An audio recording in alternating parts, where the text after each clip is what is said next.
አንደኛ ነገር ጋላ ምንድነው የሚለው እኮ በዲክሽነሪ ተጽፎ ተቀምጧል።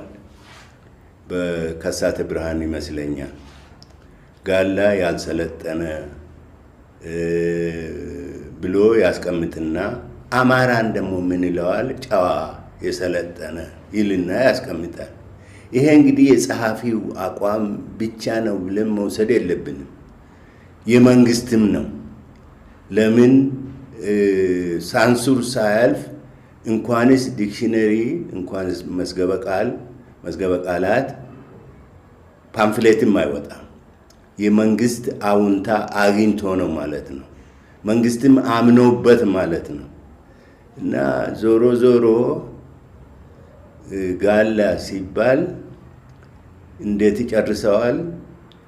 የአማራ ደመኛ